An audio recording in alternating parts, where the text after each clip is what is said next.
Today is a little cold, but welcome anyhow. Because it is a beautiful day nonetheless. Now, testing it Tuesday. Last night, oh, I can't even flip here for a second. Oh, I'm so mad about that. But I should be able to go here. Ooh. Ugh. I should be able to go here and I'll read it to you.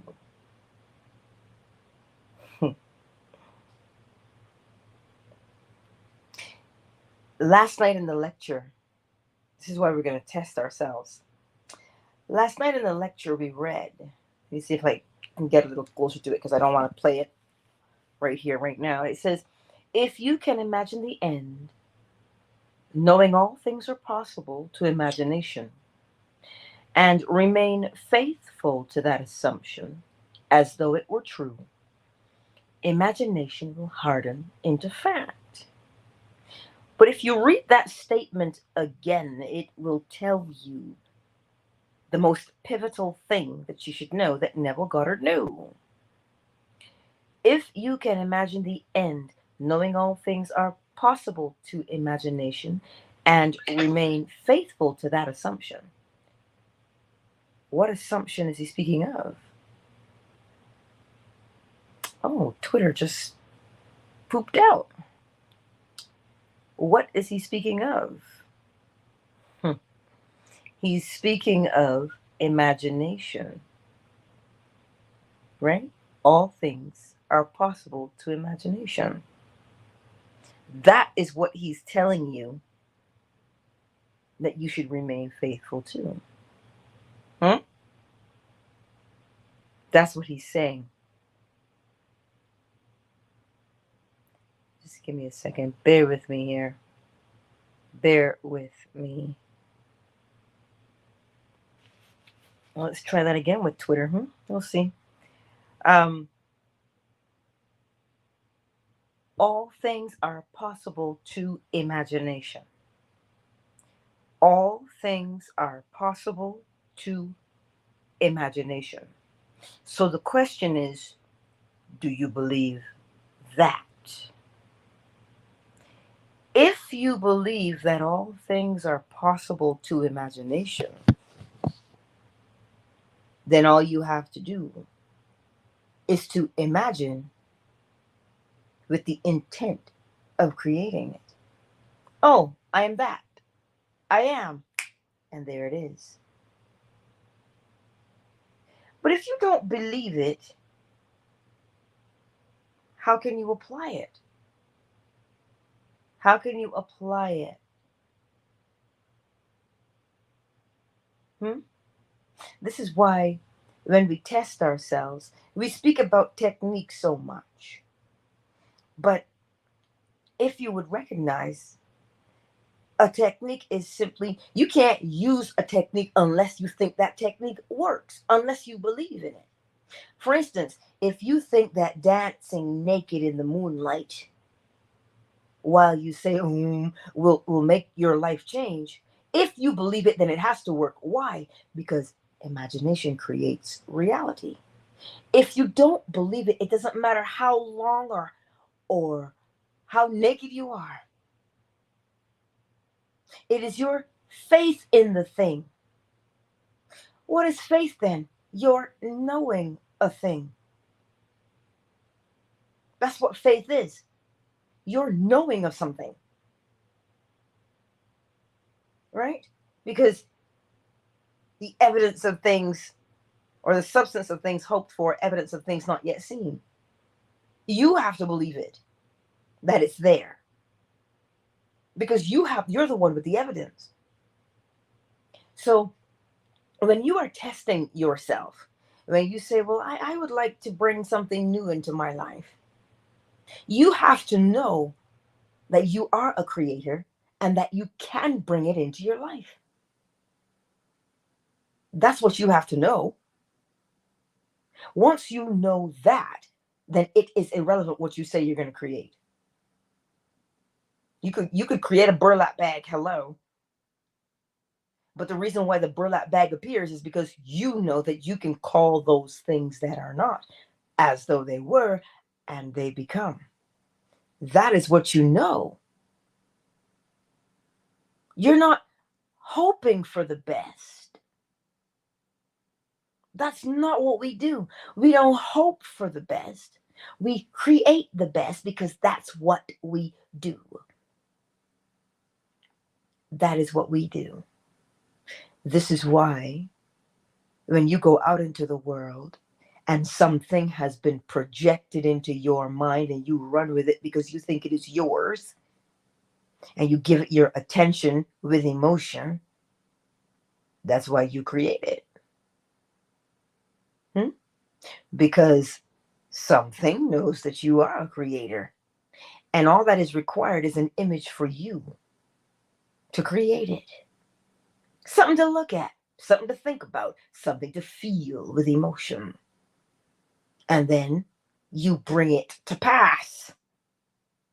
You see, they or it knows it about us. We are sitting on the fence, hemming and hawing about ourselves. So test yourself today. Not allow yourself to be out in the world. Oh, but I don't know. I don't know if I'm capable.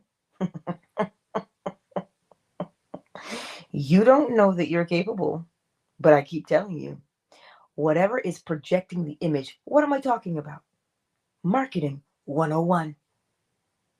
Anything that comes at you and plants an idea in your mind, ooh, buy this, go on this trip, do that. And you say, oh, well, that sounds like a good idea. Let me do it. And you go and you do it. Did you not just make it happen based upon what? Someone said something, gave you an image, and you were like, ooh, I feel that. Let me do it. You didn't question yourself on whether you thought it was possible or not. You just did it. But now, when it comes to you, you sit there and you say, well, I don't know if I can. Wait, what? But you just did it. What do you mean you don't know if you can do it?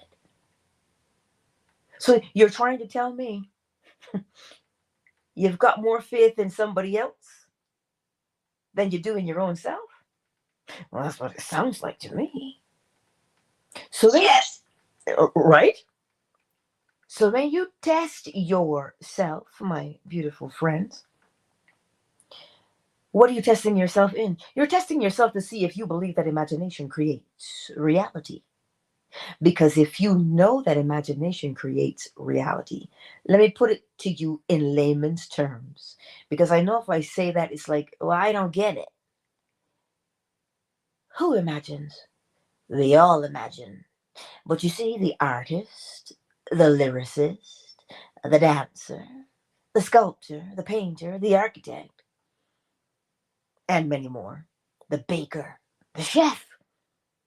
Listen, the chef just simply may have to smell a particular spice or even see a hint of saffron and say, oh, I know exactly what I'm going to do with that. How do they know? Because there is an image in their mind. The image was conjured there by what they saw or they smelled because of their creativity. Where's their creativity?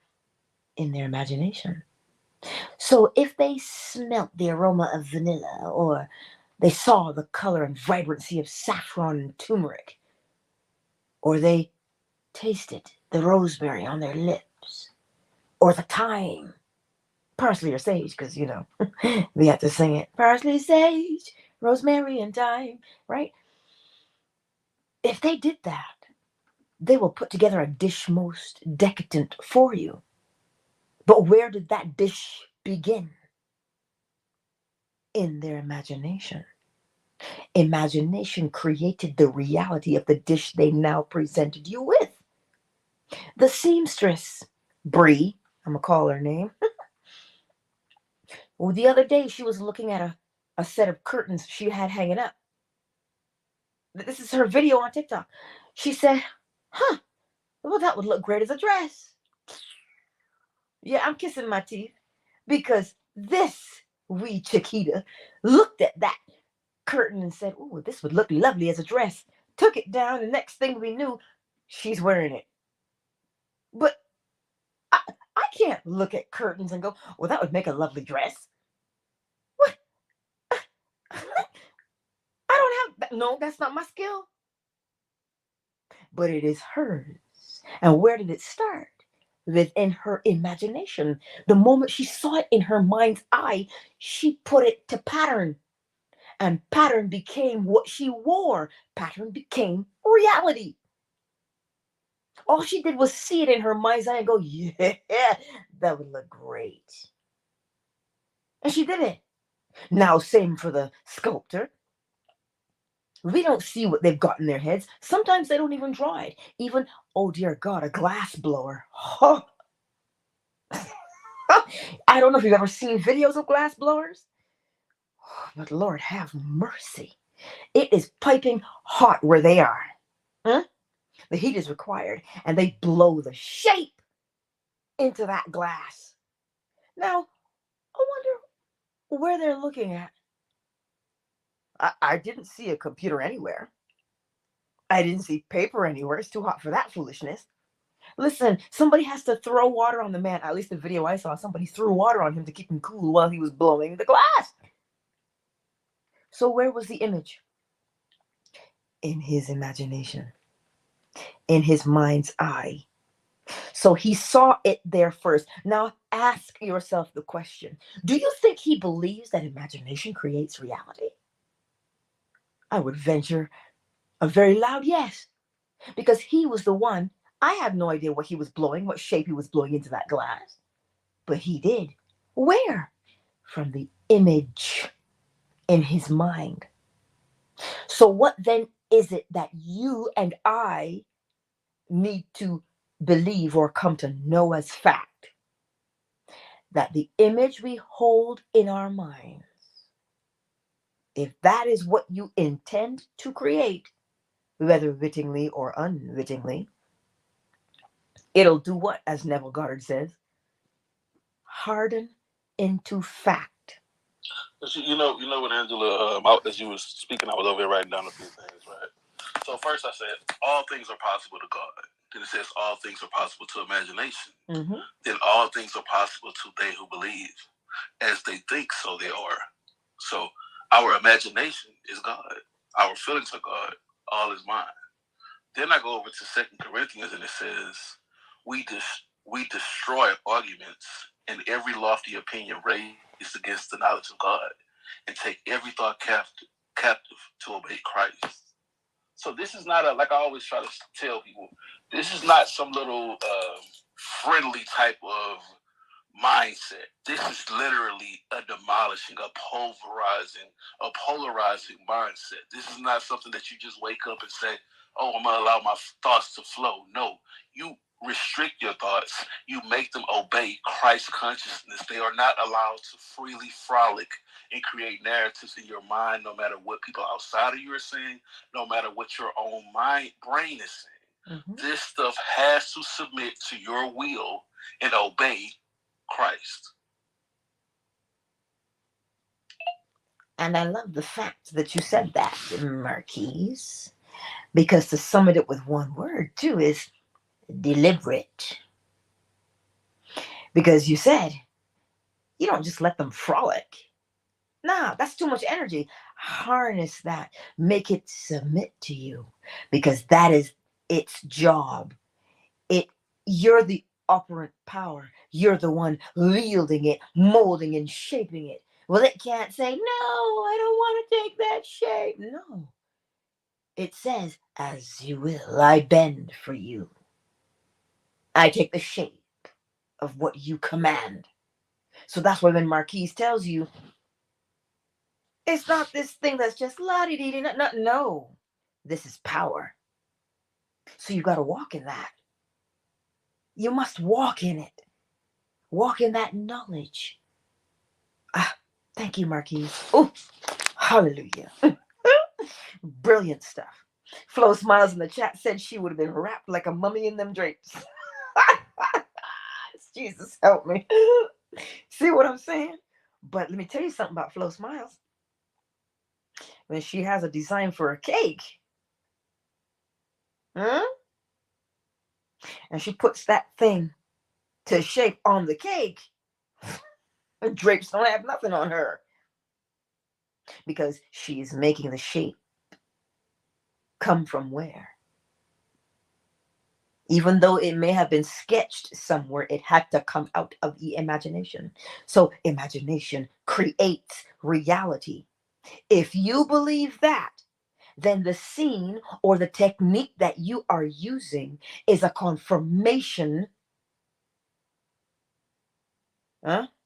The scene that you create, the affirmation that you want to use, any technique that you want to use, don't sweat the technique, is confirmation that imagination creates reality, because you would not be using that technique if you didn't believe that it worked.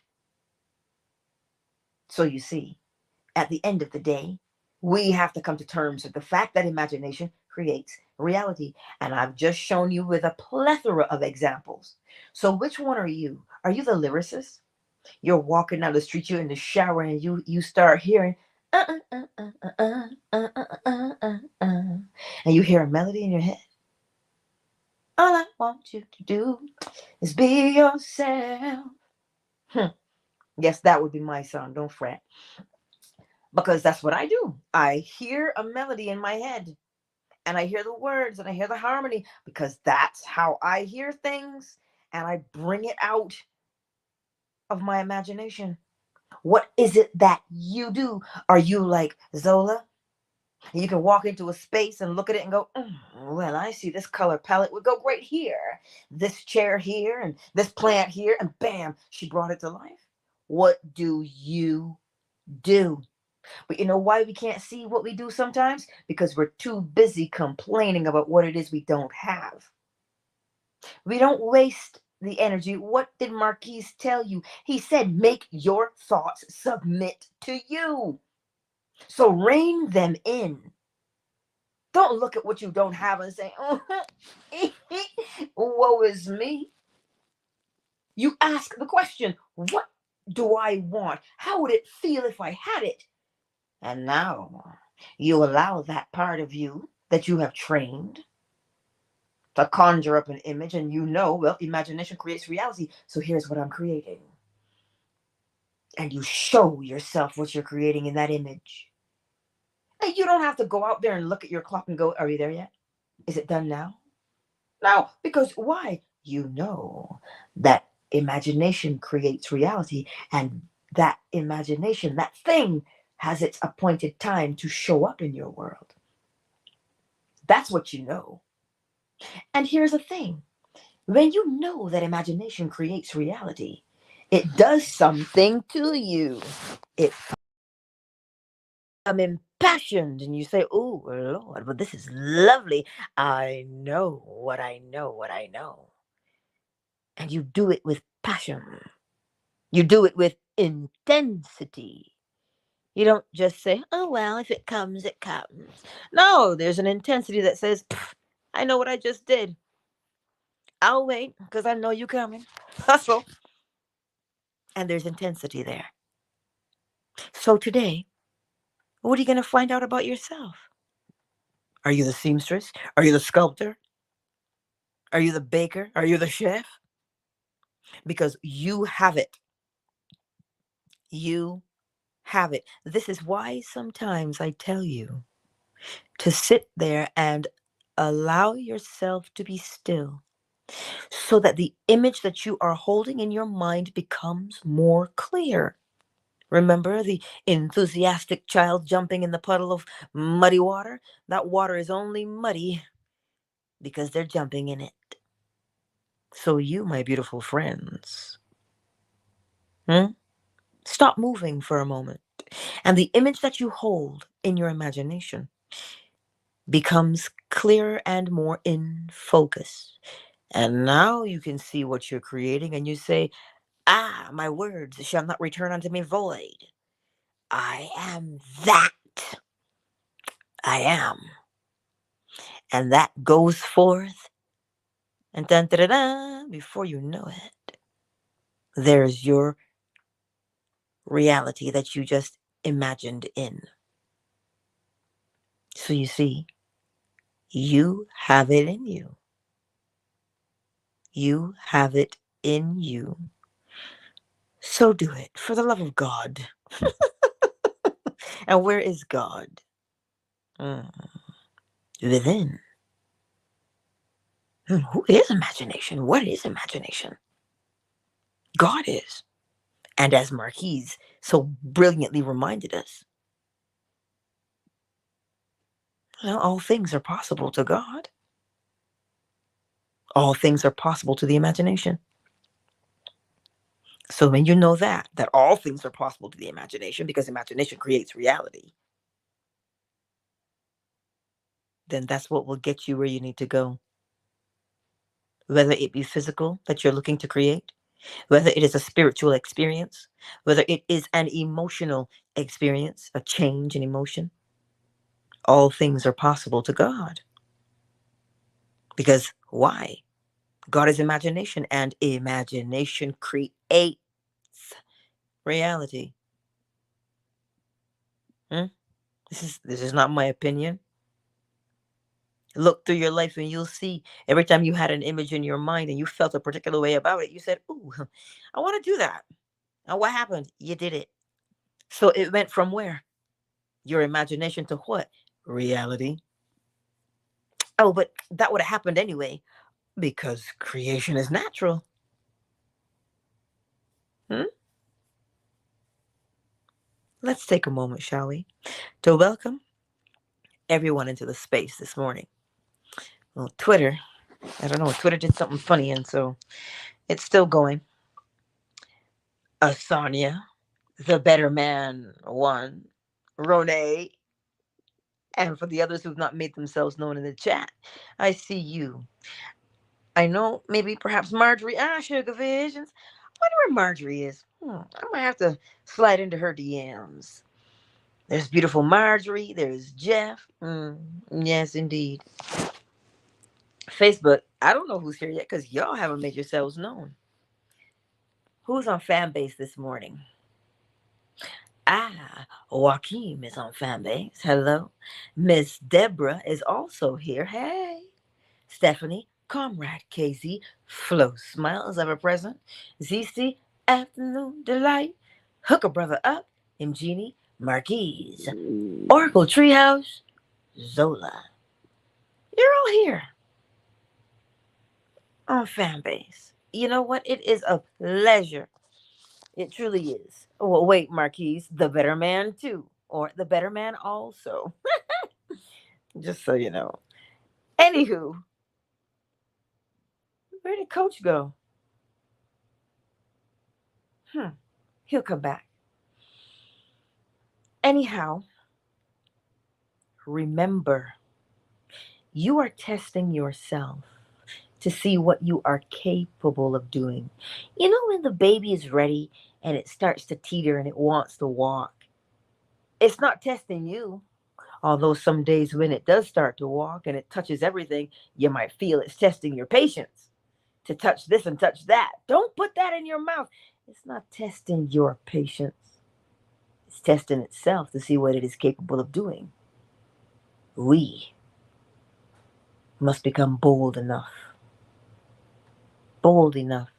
As I told you, Marketing 101 is really great at projecting an idea to invoke a sensation in you that polarizes you and gets you to act.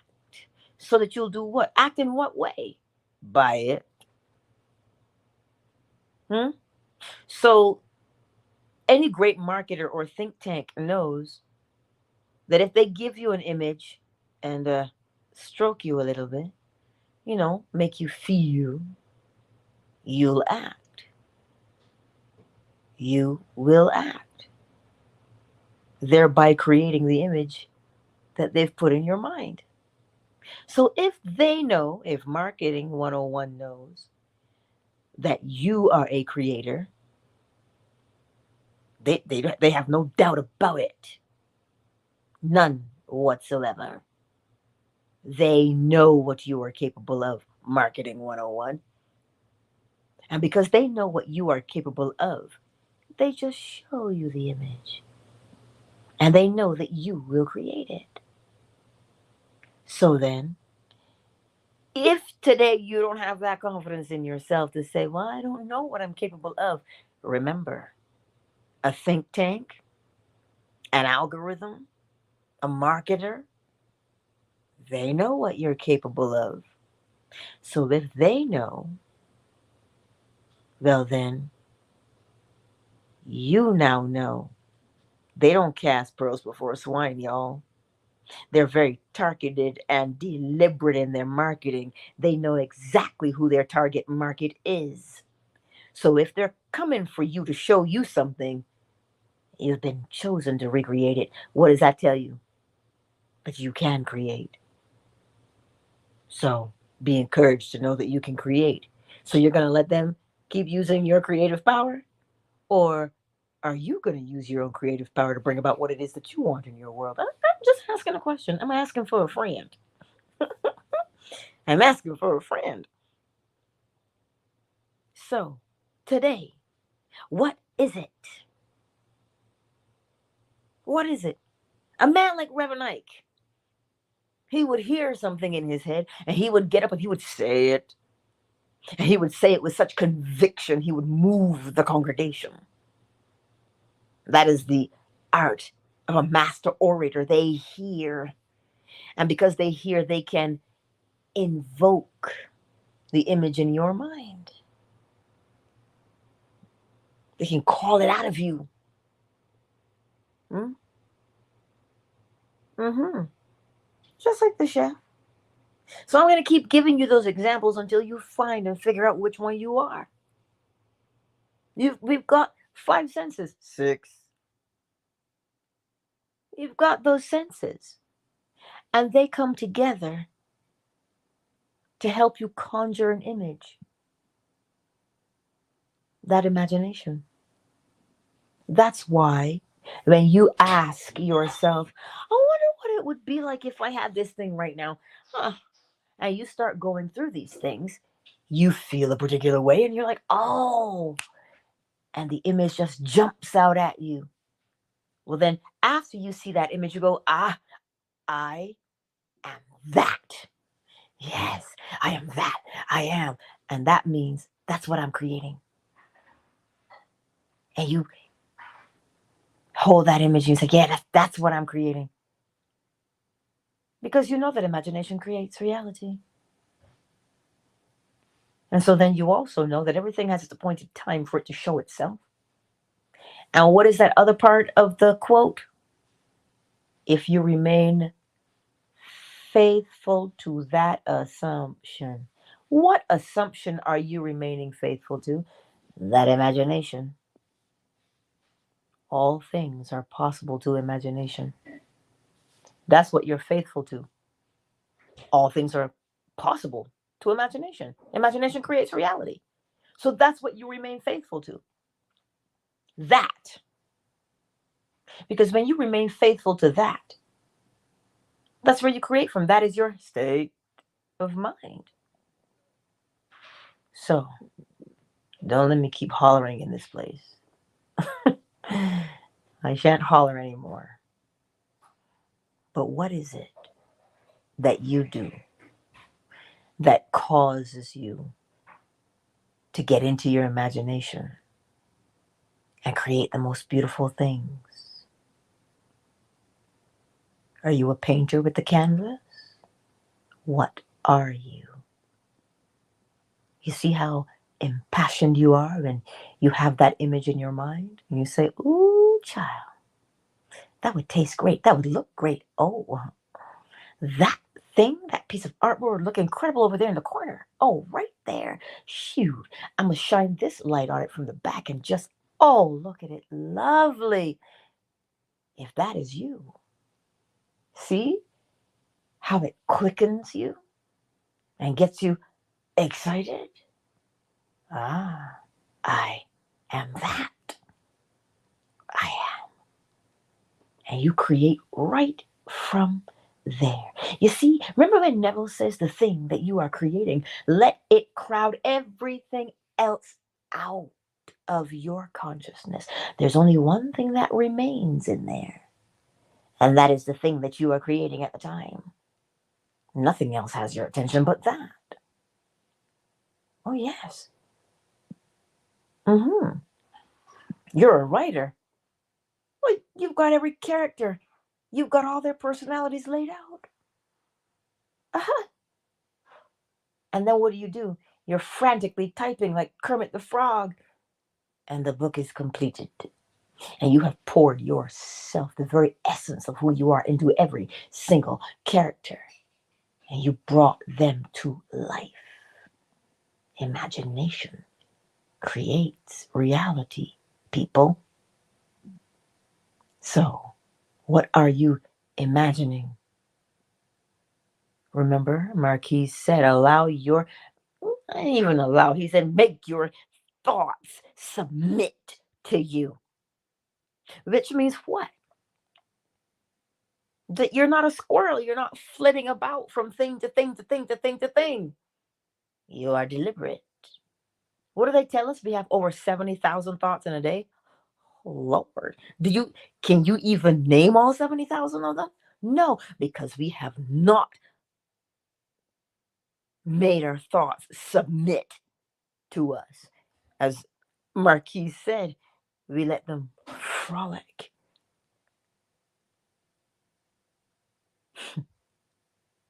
So today, my beautiful friends, what is it that you're going to create? Because once you say, I am that, I am, then the creative process begins to blossom and unfold in your life. And you go about your business. And what is your business? What is your father's business? The state that we living from, that is the father's number one corporation to control the state that we are living from. You know, to control the state we're living from. You know what I mean? As long as we can do that, we'll be good. It's really nothing more, nothing less. In a nutshell. See? I trust today that something has clicked for you in a different way, a way that simplifies what it is you are doing. This is why faith comes by hearing. And how do you test your faith? By doing. Thus, faith without works is dead. Cause and effect. Faith is the cause, the work is the effect to bring it about. So, today, what is it that you want to create in your world? Hmm? You see, I know we had mentioned this a while back, and I remember Miss Deborah had elaborated on it. But I want to go back to it because sometimes you may not know what you want, right? But remember when I tell you that the thing is always in front of your face? It's in my face, that one. It's in your face, right? And those things that are in your face are usually when you say to yourself, oh man, I gotta go to the grocery store. I need to pay this bill. Aha. This is what Neville truly meant when he said, allow the thing that is right in front of your face that you don't have to go searching for. You don't have to try and figure it out. It's right there in front of your face because it just comes up naturally on its own. And it says, this is required.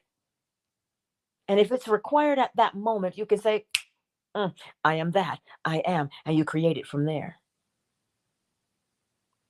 Allow the need to become the desire, not in the fact that you're desperate for it, but it simplifies things to show you, listen. Because when you say, well, I don't know what I want, or I don't know what my habit is, it's the thing that is in your face that you do all the time, but you see it, but you can't. He's saying to you, it's right there in front of you. It's right there in front of you. So to simplify things, allow the thing that is required at the time, create that, because that's what we do naturally. So that's what he's telling you. Create it right there from that thing that you've got going on that is required of you. The need. Not from a place of desperation, because when you know that imagination creates reality, because God is imagination and all things are possible to God, you can look at it like old Mother Hubbard went to the cupboard. She saw the cupboard was bare. Well, you can say, fill my cup, Lord. I lift it up, Lord. Come and quench this thirsting of my soul. Bread of heaven, feed me till I want no more. Fill my cup, fill it up and make me whole. That's what you say. You say, that's the need right there. Fill it. Then no need to run out there and go, oh my God, I don't know what I'm going to do. You can see exactly what it is that is required of you. You know what? The negative thought is similar to the Antichrist, right? So we know what the real Christ mind looks like. And I mean, this is literally that simple. It's right inside of the thought that is not aligned with what you want to see in your life.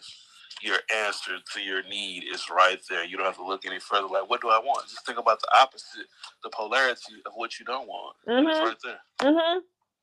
Yes, exactly. Yes, because even Esther Hicks says it. She calls it compare and contrast, because we usually get the negative first.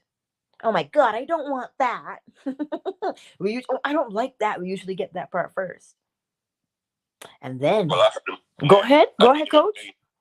I said, I did hear a millionaire say, like anytime he's looking at a deal, he's looking for every reason. He's trying to find every reason not to do that deal. And then once he don't find the reasons not to do it, then he knows to go ahead and do it. But that's the first thing he's doing. He's looking for every reason not to do this deal. And then when he see like the ROI benefits is it overweighs that, then he goes with the deal every time and he comes out better that way. So that's why he was basically saying, stay out of your feelings. Try to convince yourself why not to do the deal. And if you can't convince yourself why not to do the deal, then it's worth getting the deal done. Oh, I like that. Because you know who also said that too? Oh, snap, I forget his name, but Neville did mention him. I'm trying to remember if it was Blake or not. When people ask, well, why?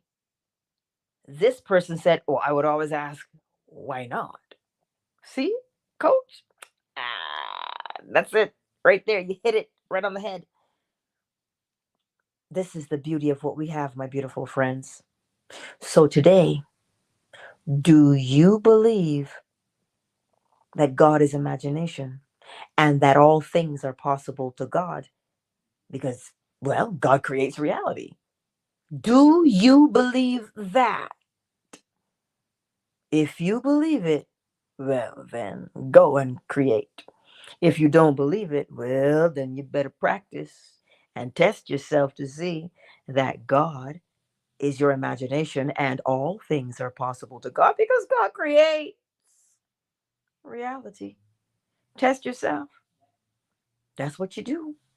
Test it until you know it for yourself, because all else is hearsay. All else is hearsay until you get that experience that, oh my snap, I did that. I created. Ooh, child, let me roll up my sleeves and do it again. Let me do it again. Oh, yes. And you see how empowered you become when you recognize that God is imagination and all things are possible to God? You see how you get when you know that for yourself? You are running down the street, or in this case, you go and you say, come see a man who told me everything I've done. The woman at the well. Why? Because she knew from there that God created reality and all things were possible to God. That's what she knew. She experienced it first hand. You can't contain that kind of joy. Like little Nelson, not Nelson, but I got that joy, joy, joy, joy down in my heart. Where? That's where you got it. Because you know what you know now. And nobody can come along and tell you, that's not true. That's foolishness. God can't recreate. reality. That's not your imagination. Hmm? And then when you say, well, according to the evidence, and you show them your evidence, you know somebody's going to say, but that would have happened anyway. And that's all right, because that's how it happens naturally. Anywho, don't let me keep y'all in here. Angela, Yes, coach. who was it? Oh, Delight. She had asked me to put the quote. She asked me for the quote. I put it in the chat. For the people that don't know what subject to is, well, that link I just sent y'all be able to learn it. Subject to is used like to buy houses without, using the banks and all of that. If you don't have to. So you might want to learn that. But the guy name is Chris Gaskin, and that's who I heard that quote from, where he was saying, you look for all the reasons not to do something. If you can't find it, then he'll go forward with it. So there y'all go. That's a link in the chat. Oh, coach, can you buy apartment buildings with that subject to? Do you know? Subject to can be used for just about anything, depending on if you're dealing directly with the seller. Oh, okay, cool. Thank you. Yeah, that's not subject to means you're directly dealing with the seller. Oh, I learned something new today.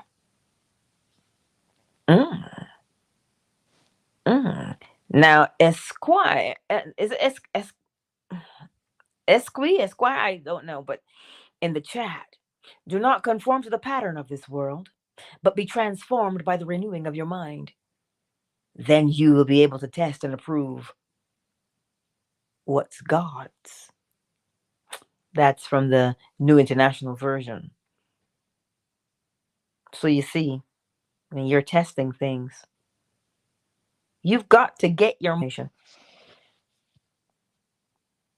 That's how you renew it. With that thought. I trust today that it makes sense and that we will relieve ourselves of the unnecessary burdens that we have mentally. Well, I don't know if that's possible. I don't know if I can do it. Relieve yourself of that. Embrace the fact that God is your imagination and that all things are possible to God. All things are possible to imagination. And if you remain faithful to that assumption, then it doesn't matter what you want to create because you know that you can do it. That is what I want to say to you today. Let me get the bowl. And you know we have the bowl tonight. Oh, Coach. Yes, ma'am. Do you follow me on YouTube? I was on your YouTube before. But I get a notification every time you right, like 30 minutes before you come on here, so I'm pretty sure I followed you. Okay, can you do me a giant favor? No problem. Asanya, she is on YouTube this morning, and she's asking for that link, that subject to link that you just posted in the chat. Oh, okay. Can you pop it in the chat on YouTube? Let me go on YouTube real quick. Hold on. I love you. Thank you very much. And love you more. And I will copy it and pin it in the comment section. Because I think I know you should be able to access comments as well to pin it there. Asanya, thank you. It's on its way. Ask and you shall receive. Do you have the right name on YouTube? Positively Angela, my dearest Dawn. Okay, my love. I'll at least subscribe and check into it. Oh, thank you. That's where we can always catch all of the replays. All right? That's where we can catch all the replays. All right. Yeah. See? So, let it... That's my friend from high school used to say, Shani used to say, because she was from the South, she used to say, let that thing percolate. So let me play the bowl this morning. Allow God is imagination. All things are possible to God. Imagination creates reality. God creates reality. Allow that to percolate for you. Ah, there he is in the chat. Let me get the bowl.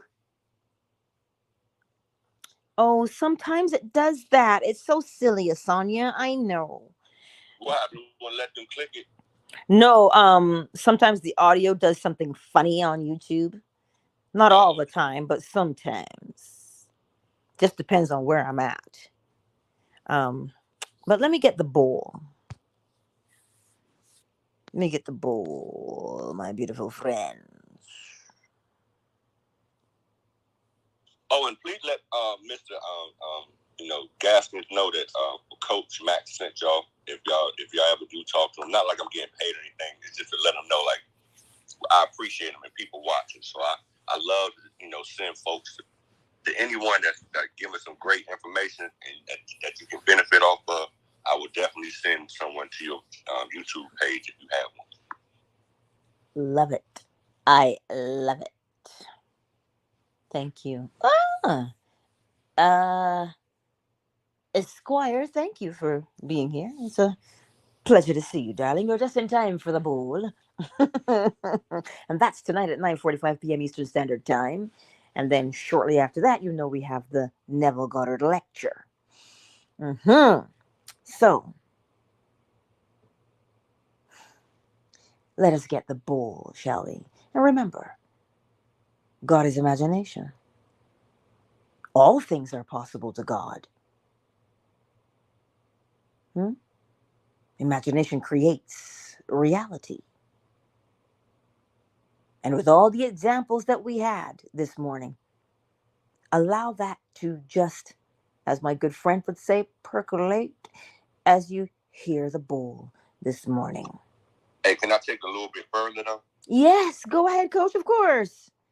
Has anybody ever had a job like working in cable, like doing fiber optics, or having to go to the power source, which is a tap? Oh.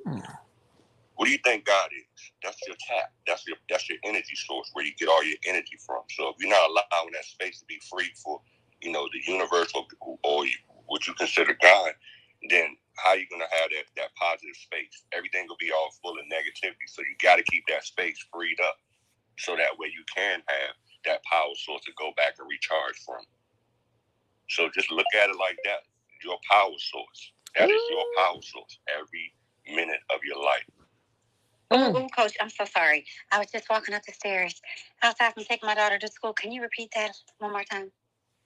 No, I was just saying, like, have you ever heard of like cable work where you do fiber optics, where you're making sure that the person is receiving cable in their house? Well, they have to tap into a power source, and which is called a tap. In the world of fiber optics, it's called a tap. So that's what God is. That's your tap. That's your power source. And as long as you know that, you're going to be good. Mm-hmm. Because how can you watch cable without tapping into the power source? So how can you live life good if you're not tapping into the power source? It's that simple, Just keep it simple. Oh, you know what, Coach? I'm so glad you brought that up. Because I have a question for the entire room. It's a genuine question, especially Angela. We grew up in the church and we grew up knowing Christ.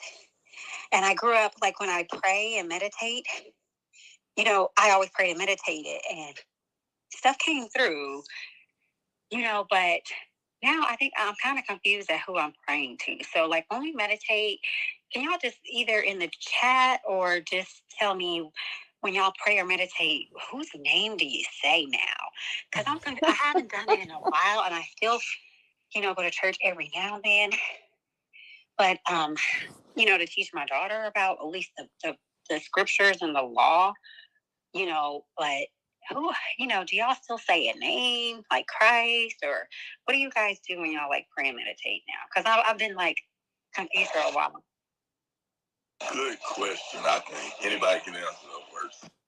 Hey, Ron, I'm gonna tell you like this. I'm not a person that's anti-Christ or hate Christ or anything like that. But ever since I've been about 14 or 15, I kind of not written them out or whatever. But I know like my power source is the Most High.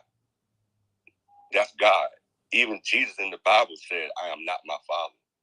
So for the people that's how you know a lot of people don't read the Bible. They go off of the word of what their pastor is saying instead of actually reading. So that's where I got that from. I like that. For me, I call it all of it because it's all of it. Divine, Tao, Source, God, Allah, Jesus. I say find what works for you. Like I said, when I first started, I didn't call it that. When I started studying the Tao, I called it the Tao because it's faceless. They say we are made in the image of the Creator. So I figured, okay, well, everything's made in the image of the Creator. So I called it Source, Tao, God. But I always feel like you go with whatever your heart is comfortable with. You know, if you feel comfortable calling it Jesus, so be it. If you feel comfortable calling it divine, call it divine. But find where it fits for you. You'll know. You will definitely know. I second that. You're gonna know who you're talking to, and sometimes it's yourself. Like when you're sitting there, you're meditating, you're journaling, whatever it is that you're doing, and you're just being, and you're like, dang, you realize so much, and you can talk sometimes speaking out loud, or whatever you do, because it could be journaling, it could be whatever the case is.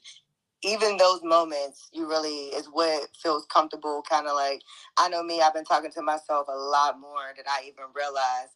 The little voice, I'm thinking is something else. Lo and behold, it's me. Go ahead, Coach. Like that's where people get it messed up at. That is, depending on your energy and how you let your space be, that could either be God or what they call the devil. You know what I'm saying? It depends on where your heart is, where your intent is in life. Now, if you know you want nothing but goodness in life, then you know you're going to make sure that space is for nothing but prosperity, goodness, like treating people good, and mainly starting with yourself, treating yourself good, right? That voice in your head, I'm glad you brought that up. You said that voice in your head. Do y'all know I sat on IG one time and had a nice little 15, 20-minute conversation with, what's his name? Life Jennings. And it's so funny because we were talking about this very subject. What do you think that thought in your head was that made you just say what you said? You spoke nothing but truth and goodness right there. So I can only assume that ain't nothing but the Most High talking through you right there. It's when them people start talking stuff to pull away from you or have you go out and do something to hurt yourself. You know they're not coming from a place of divine divinity. They're not. So I love what you said, and I didn't mean to cut you off, but you just sparked up so much into me and made me think about that. That little voice in your head, that's nothing but the Most High. It can't be nobody else, especially if he made you in his image, right? That's your lifelong cell phone right there to God. You're right, Coach. They call it the still small voice, and you'll know the difference. Like Coach said, you will know the difference. It's undistinguishable. You will know. Trust. But I love what you said. So. Absolutely, yeah. It brings you back. I think the moments that because even hearing, like, I'm wondering why I'm distracted, why I'm like, where my focus is, where my boundaries are. And I tell you, I reevaluate it, I go through it, I reassess it, I'm going back. And I'm just like, and y'all know I don't even speak here. That's why I'm like, ooh, look at you, girl. I don't even speak here too often, but you find yourself just in those moments where you're like, it's okay to be still. A lot of people cannot do that. And in those moments is where you're going to find that voice, where you're going to find really what you're thinking about and how you can channel it, how you can use it, and then bring it back to yourself. Why am I thinking that? Like, I text somebody today, I'm feeling a certain type of way, and instead of me continue on with my day, I'm pausing for a second. I gotta sit and really think about and process what's going on and how now I'm going to react to it. I used to be very reactional. Now I guarantee you some stuff, it'd be a week and they'd be like, you're just now reacting to it. I had to sit for a second. So now that right there is the real Christ. People don't even realize that. That's what I call Christ. When you're able to cross over like you're doing between your mind and the flesh, where you're allowing your spirit to control your body like it's supposed to, where you're not reacting so fast to somebody's nonsense or anything like that, or any nonsense that might come in your life. That right there is that's what I consider Christ, Christos. That's the only way you're getting to God. You got to have that mindset. The only way. But we've been taught to look outside of our bodies for some sky daddy, and that's just not the way for me. I'm sorry. I know God is in me, just like God is in each and every last one of y'all. You just got to let him be there. Miss Deborah. Good morning, everybody. Hello, Angela. It is always lovely to see you. You know, I was just thinking about that scripture that says that there are many voices in the world, and you have to have some level of discernment to know whether it is your voice, the voice of the Holy Spirit within you, the voice of God within you, dark spirits that are trying to influence you or use the power of suggestion to get you to go a different way. So I think it is imperative that you get quiet.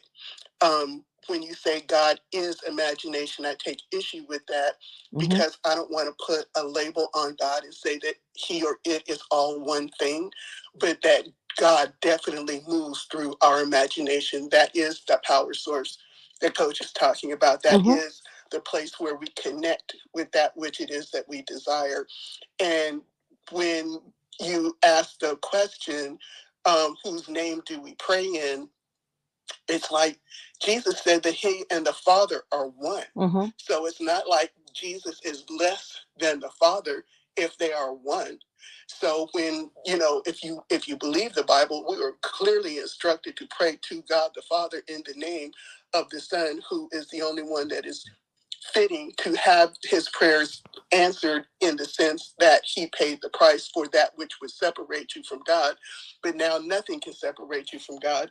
And if that God is in you, that power is in you, that source is in you through your visualization, through your meditations, through your imagination, then yes, it is tested Tuesday. Test that spirit, test that voice, test that desire that you have, and allow it to come. God doesn't move in the spectacular, he moves in the supernatural. So as you pray or as you meditate, and things will start to manifest, because it would be against the laws of spirit not to manifest, then it's up to you to observe, to be the observer of your own thoughts and your own feeling and your own mood, so that you can be in control of what you attract into your life. Zola. Thank you, guys.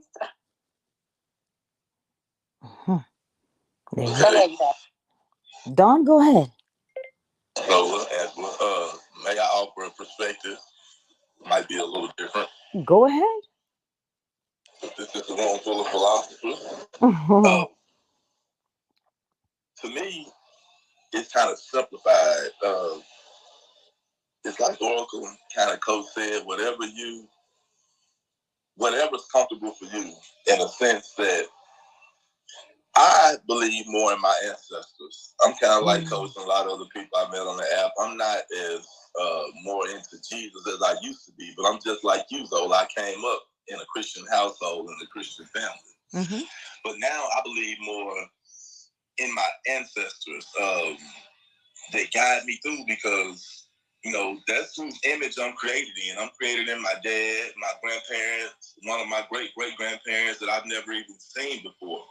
So when we talk about many voices, I think sometimes my auntie might be talking to me, sometimes my grandma, whoever has a specialty in whatever I'm going through at the time. Like, I just cut down a big tree the other day, and I was just laying at night, and I've been begging for help and you know what we might call praying. I'll be like, dang, I need somebody to come help me, you know, cut this tree. And I ain't gonna try to charge me too much. And one day it just can't, you know what? I can cut this tree myself. Somebody spoke to me and gave me the power, the assertion, the confidence to go do it. And I did it. Just like most things, you know, in my life. Not to be too long, but one more thing. When they talk about, like Miss Deb said, God, I just want to ask a question because without driving people crazy. They say God and Jesus is one, the Son, the Father, the Holy Ghost. And I ask questions sometimes so I get in trouble. So if God like came in the First Testament or the Old Testament, if Jesus came in the New Testament, I'm gonna add a question to your question, Zola. First, my answer to you, my bad, is this: whatever makes you feel comfortable. If you want to pray to a Coke can, whatever makes you feel comfortable of, you have to find your own way. We each have to find our way. But this is the question: God, Jesus, the Holy Ghost, stay the same. So if God came and made laws, then Jesus came and changed laws. You know where it say, well, I know in old times it say this. When Jesus say, hey, don't ask me why I'm sitting with the tax collectors and the sinners. Hey, you know, all the different things that Jesus brought about.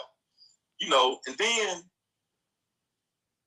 my question is, if God, Jesus, and the Holy Ghost are the same, that kind of indicates to me that God might have changed his mind, you know, on feeling a certain way about certain things, where they say Jesus brought grace and mercy. Well, if God changed his mind, then I'm thinking maybe God might have thought he made a mistake. Maybe he decided to change some things. So, because people use terms that we're just used to, like God don't make no mistakes, but then we talk about goodness and grace. Like I heard you, Coach my dog. You know, all y'all in here are philosophers. I love y'all, first of all. But if God changed his mind, most people change their mind when they think they made a mistake or they want to correct something. Then let's not forget that God sorted this joint out for 40 days and 40 nights. Let's not forget this is the same God that came through and killed all the firstborns. So right. Let me hop in there with you, brother. So here's the thing, right? We don't want to be too long with it. We want to make sure we get that mic around. Here's how I go. The God, no problem. The God is irrelevant. The ancestor is irrelevant. The belief is prevalent. So no matter what you are worshiping, you know what I mean. If you're a Christian, if you're a Muslim, what's your point, basically? If you do, for sure. If you do like any different type of practicing, that's not what this room is established upon. So you can come here as any different religious organization, any different belief practice. What we operate in this room is the operant power. The operant power meaning your imagination tied with your faith is God. I know you may hear a lot of Christian references because that's what most people are comfortable with and what they know they know. So we can use that as a point, but we could also go, deep as Kemet. But here's the thing, right? You'll have people who think that they're ancestor worshiping or in Kemet, way far off in Kemet, but what they do is they look to things outside of themselves. So I could just easily tear down a person who does ancestral practicing, right? It's simple. It's the same thing. It's outside of you. But what we're saying is this: it's not here to tear down. We're here to bring up. So whatever you believe in, as long as you believe that your faith has blessed you, like Christ, like Jesus, Yeshua said, your faith has done this. He didn't say, I have done this. He said, your faith has healed you, right?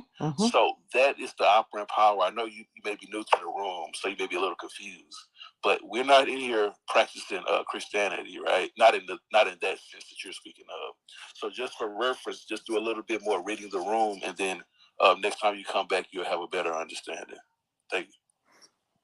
Okay, thank you, Keith, and that was cool. But the question kind of referenced Christianity. That was kind of what Zola was discussing. So I might have did take it 10 seconds too deep, but I kind of understand, the room and what's going on. I'm pretty quiet. I've been dealing with Angela quite a while, even before you was modded up.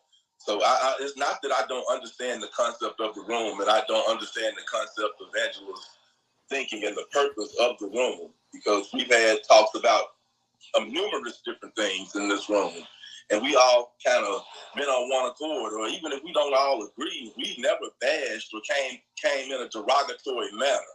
So let me say, first of all, I have a great understanding. I don't speak unless I have understanding. But I just posed the question at a chain of thought that other people have in the same room. Like Coach talking about the plug, other people talking about different things. You know, Miss Deb, me and her have had great conversations.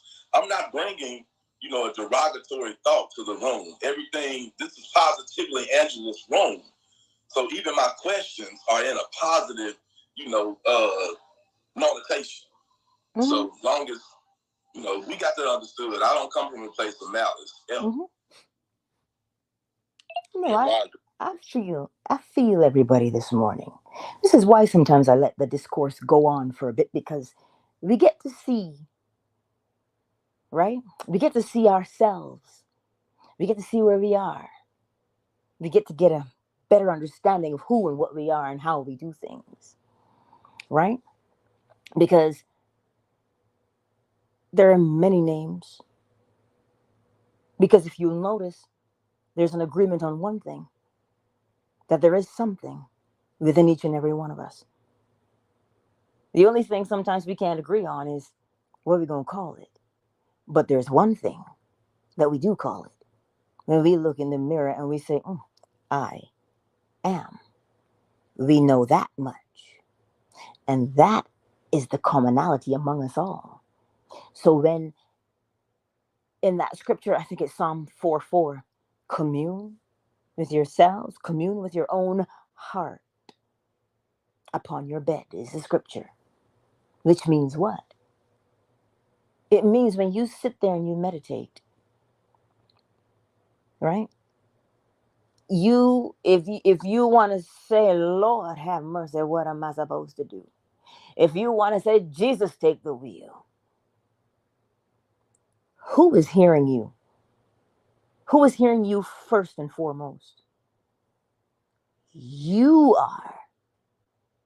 Before you voice words, before any words have come out of your mouth to address anybody you think is on the outside of you, the thought has already come up from within you.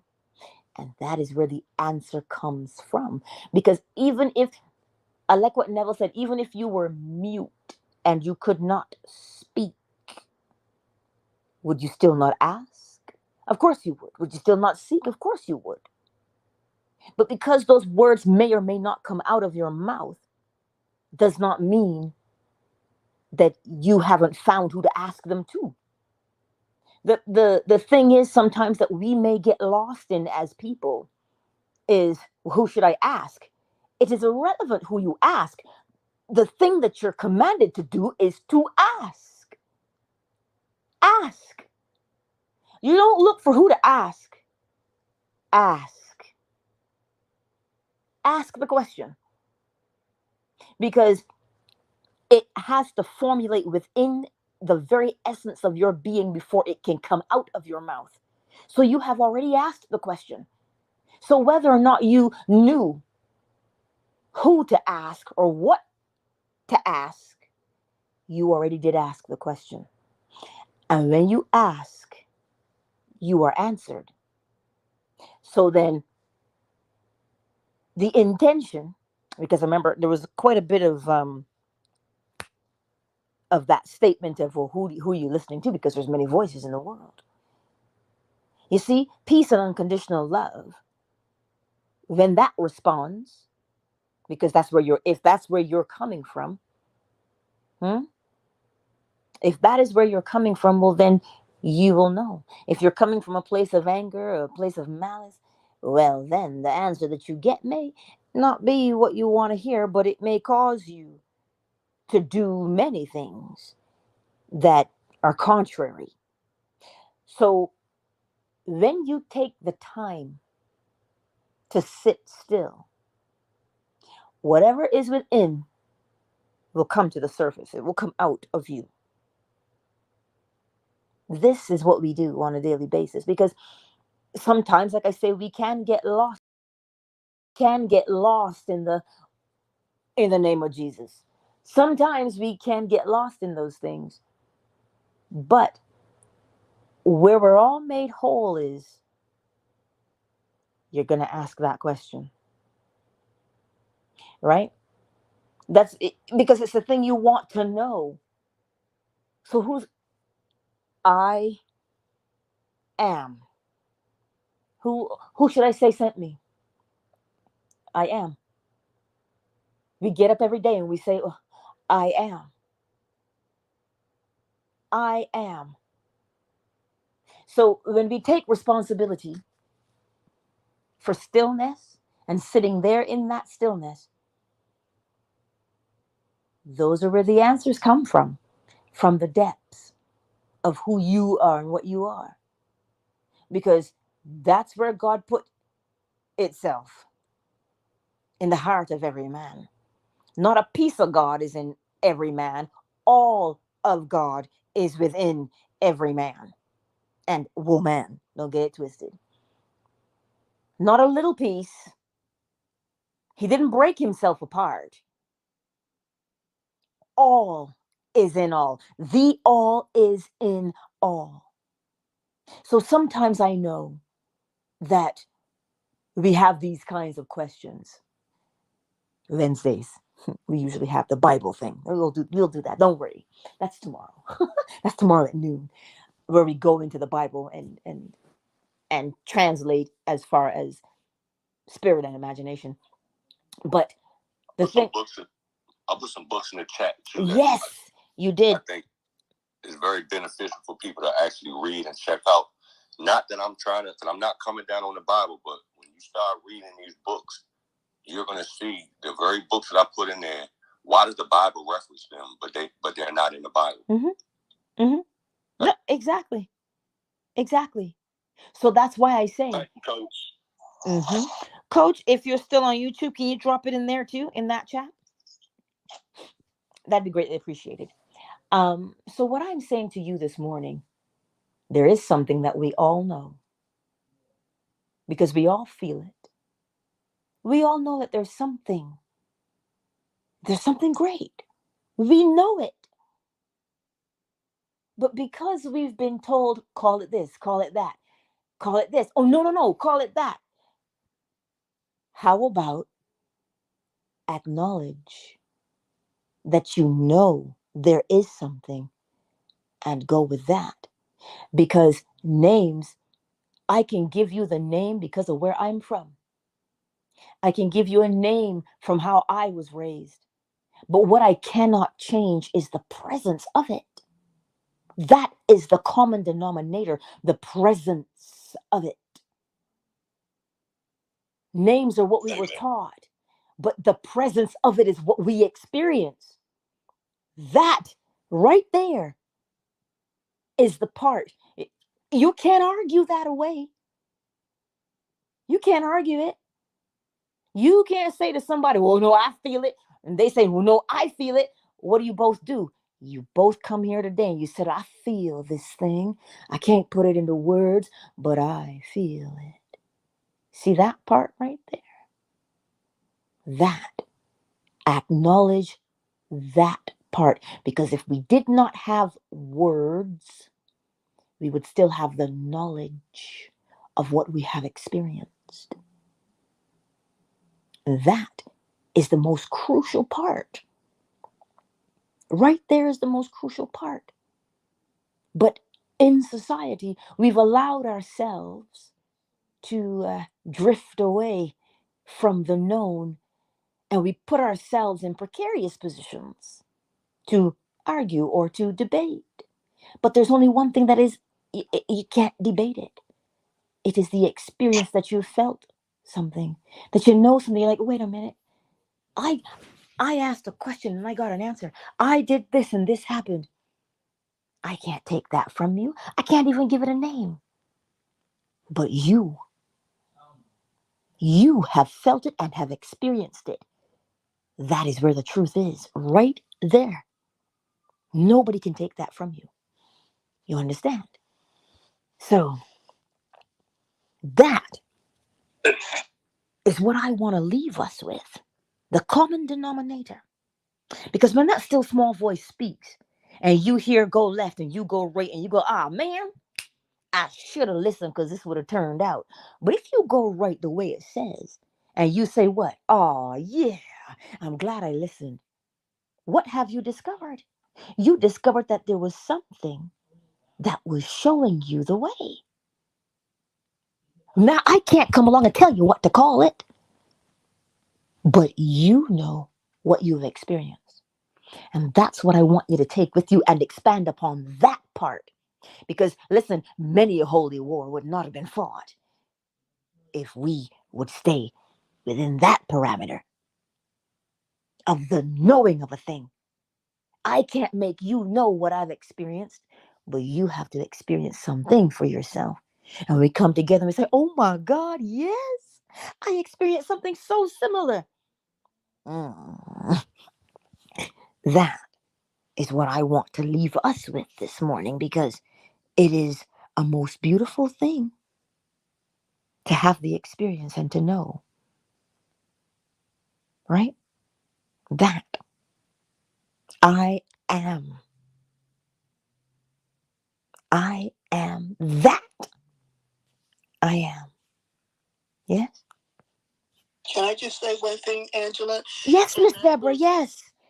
One of the most important things personally that I feel like I've ever learned is that you don't ask with words. Yes. And when Zola originally asked that question, it was kind of framed in a religious sense, but getting away from that for a second, agreeing with everything that you just said, that you ask with your essence. Yes. You ask with your spirit. Yes. You ask with your mood. Yes. You ask with your thoughts. Mm-hmm. You ask with the energy that is within you that connects to the energy, the energy of the I am. And then that's where manifestation happens, because it is Tested Tuesday. But that's the one thing that I really did want to say, is that you don't ask with words. And in the religious sense, that's kind of where I think a lot of erroneous stuff happened. People start asking, sometimes you don't even have the words to articulate What I say. what it is that your heart exactly is desiring, whether it's healing, whether it's marriage, whether it's success, whether it's a deeper understanding of whatever. It all comes from within. The whole power source, as Coach said, with his fiber optics, the whole power source is within. Your power, its power, all of it is within. So you don't ask with words, you ask with your mood. You ask with your energy. Mm-hmm. Mm-hmm. Exactly. Exactly. Exactly. Mm-hmm. May I one more thing, please, Mm-hmm. answer? Mm-hmm. Go ahead, and then we'll play the ball.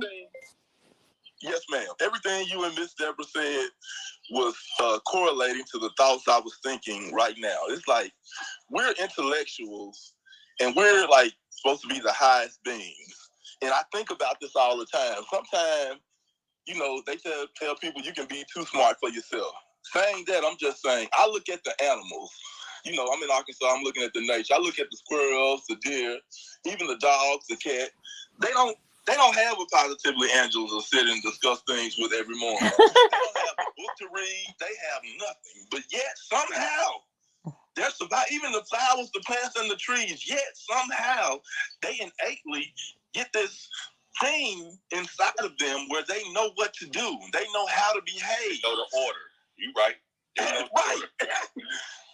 Right, Coach. So sometimes it's like you're saying, with these words, like Miss Deborah said, we get so caught up in trying to be right or make others see things the way we see them. I tell people, it would be weird if you see a cat walking around going, woof, woof. You're like, hold on, dog. You're supposed to meow. You are a cat. A lot of people try to be something they're not, and then force other people to be something that they not. No, you know what?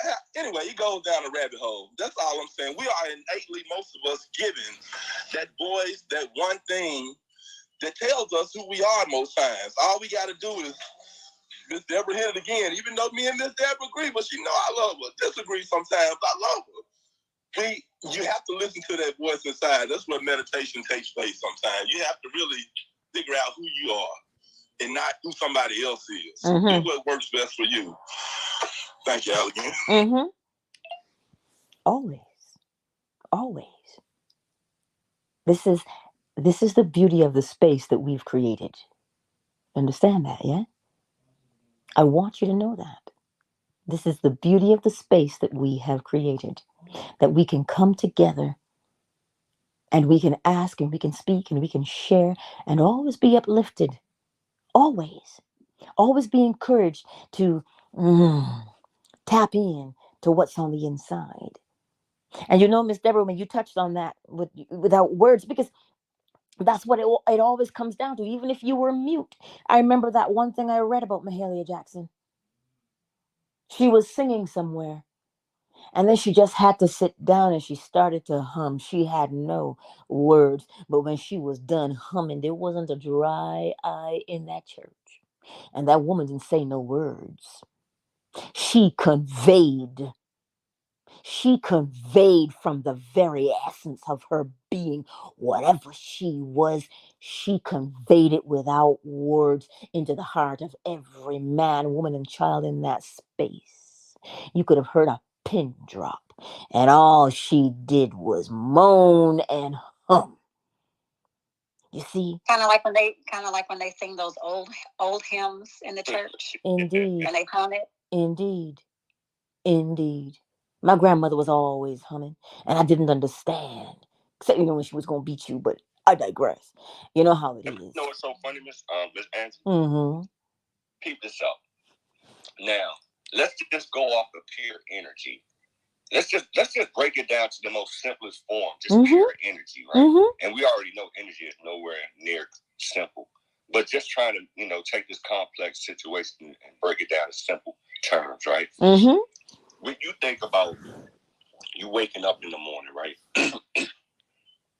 Without even having to say anything, if you see someone is in a bad mood, without even talking to them, how does just regress yourself and just think about how that makes you feel.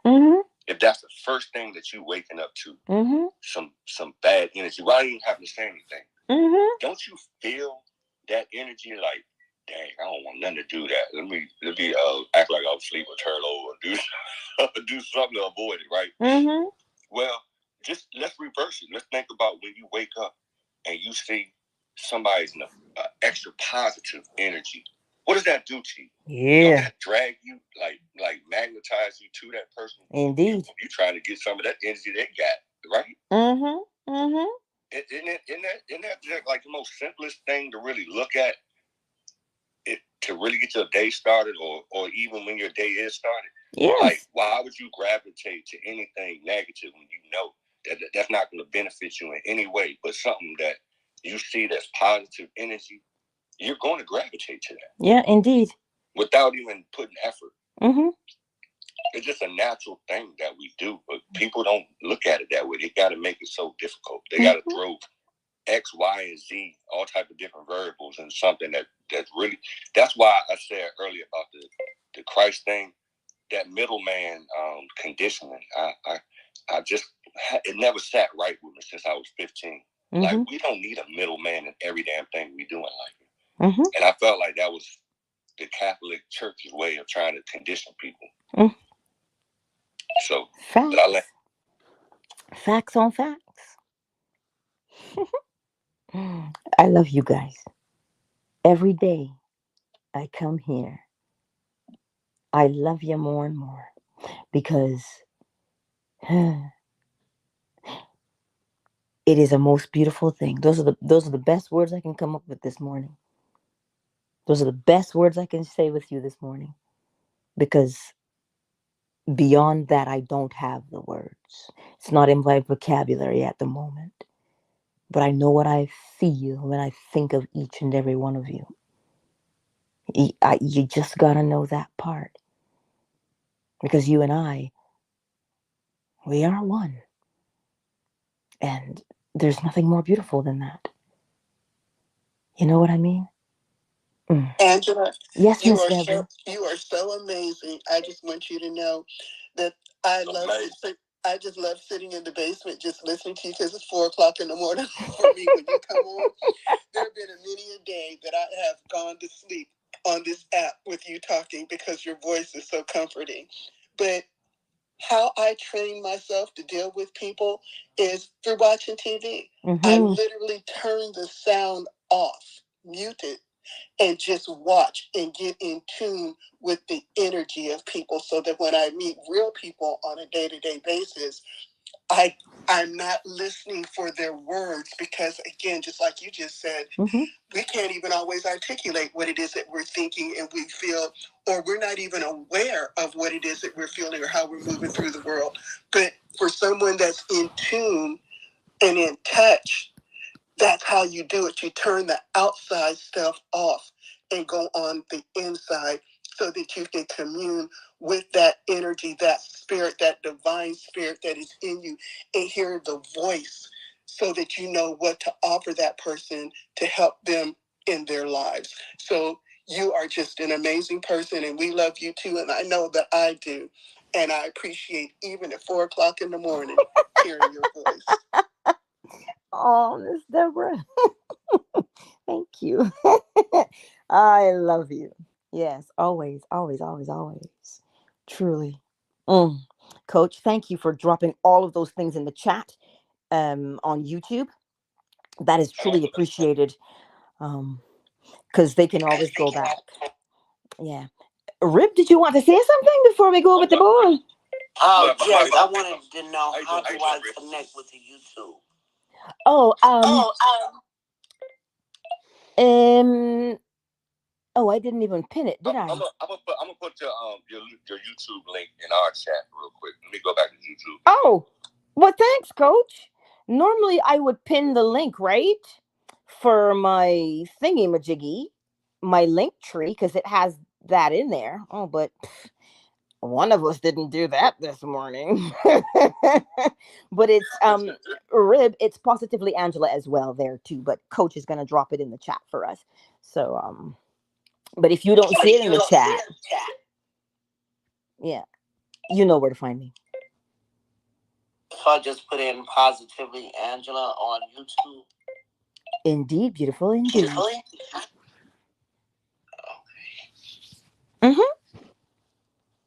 I got it in the chat for anybody else that needs it. Yes. Now, Angela, yes, you make it easy for us to love you. Yes. You guys, you're making me blush.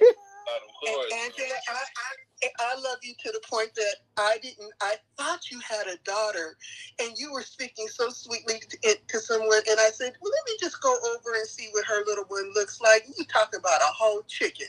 I was too thrilled. Look, babe, I am so done with you and that. Angela, you don't have a daughter? I know you have a son, but don't you have a daughter too? Little Bit is my daughter. So Little Bit is her. Yes. Who the chicken? The chicken is Little Bit. That's I'm my. so done with you. Go get the bowl. We ready for the bowl now. Go get the bowl. Hey, she talking about the bowl you hit, not the eating bowl. She talking about the bowl. Go get the eat. Go get the bowl that you hit. I am so done for this morning. Thank y'all, everybody. This is once again another motivational morning. I just want to say thank y'all as I move on with the rest of my day. Everybody, once again. Miss Angela, man, you are winning, lady. I've seen the growth. I remember when it was just 2, 3 people, 5, 6 people in your room every morning. But every morning, consistency is the key. Every morning, your room is continuing to grow and grow and grow. And everybody come here to love you. So you winning, lady. I appreciate y'all, man. Everybody, just have an excellent day. Thanks, Don. You too. Have a good one, Don. Well, that's my picture there in my PTR. That's Little Bit. That's Little Bit right there in that picture. My girl. She's actually just. She might still be asleep because I haven't heard her stirring yet. But I did give her some water before I came online. That's my baby for real. But I have a son. I just can't with a K. KAINT. I just can't.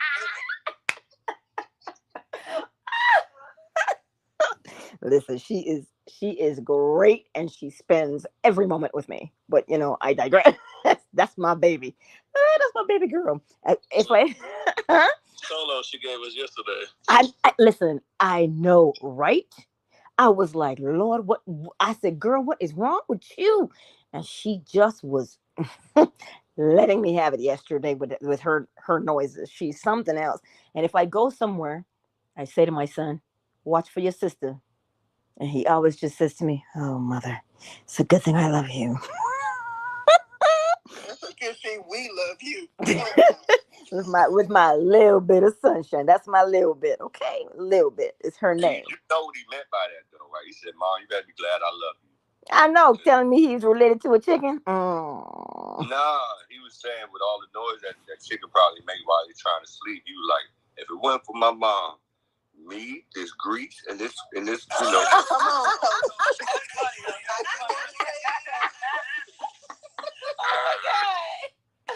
I didn't want to say I got my eating utensils out.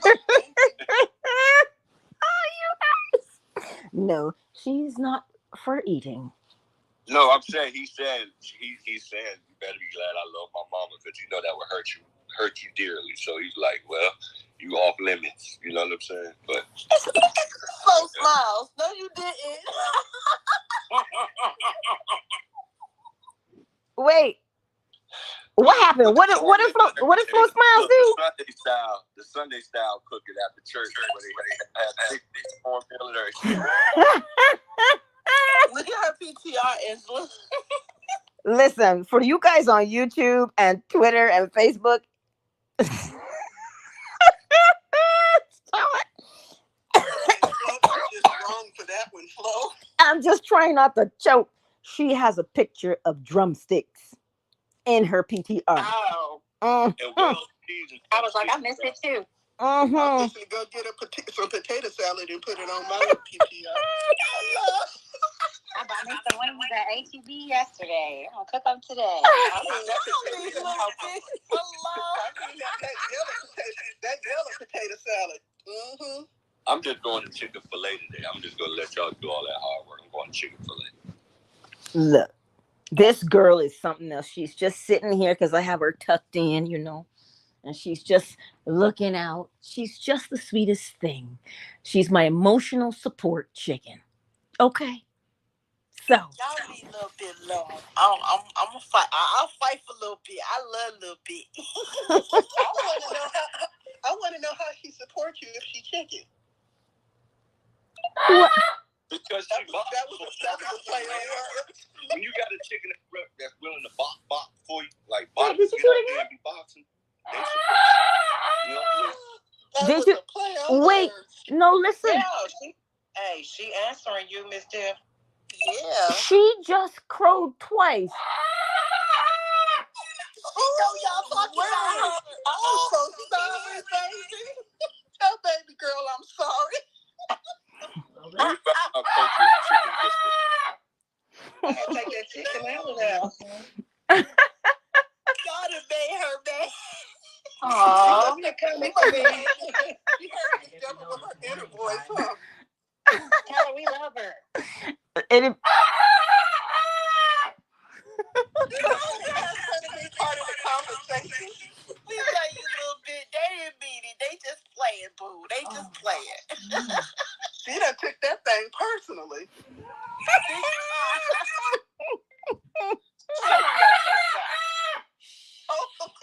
My feelings hurt over here.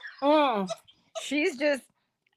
I don't mind her crowing. I just think about my neighbors, but she doesn't really make a lot of noise. But you know, she's a good girl.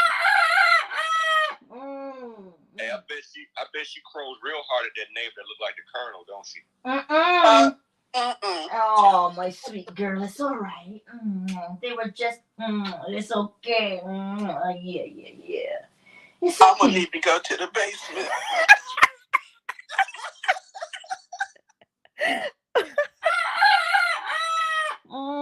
I know, baby. I know you're okay. You're okay, sweetness. let me. She was definitely healing in the past life. Oh my God. I'm mad. We really did go to the basement. I'm mad about that.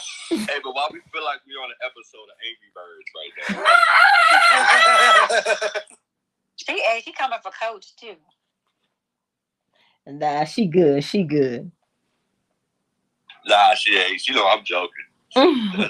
She know Coach good. She good. Well, that's her cue. That's her cue to get the ball. Let's get the ball. Yeah.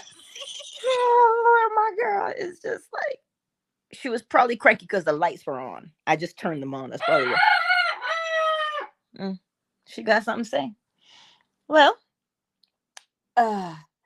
whew, let me get the ball.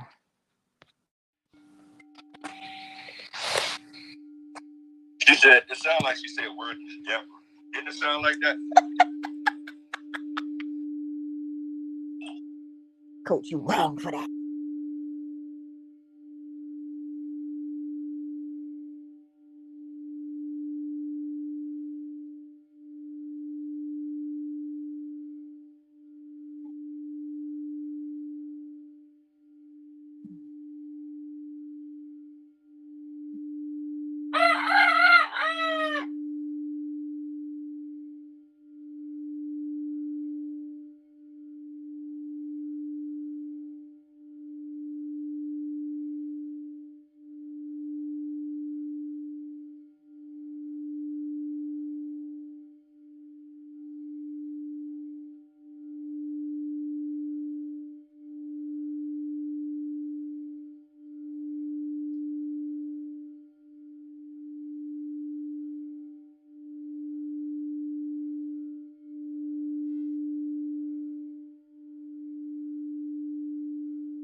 Countdown initiated.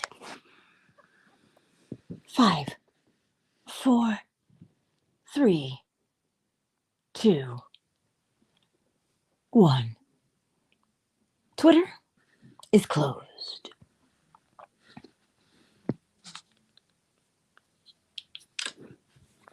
YouTube, take some leave some. Zola and Coach are over there too. Asanya, Sugar Visions, The Better Man, One, and Renee. I see you all. And Facebook. Much love to you, YouTube and Facebook. I'll see you tonight, 9:45 and 10:45 p.m. right here at Positively Angela.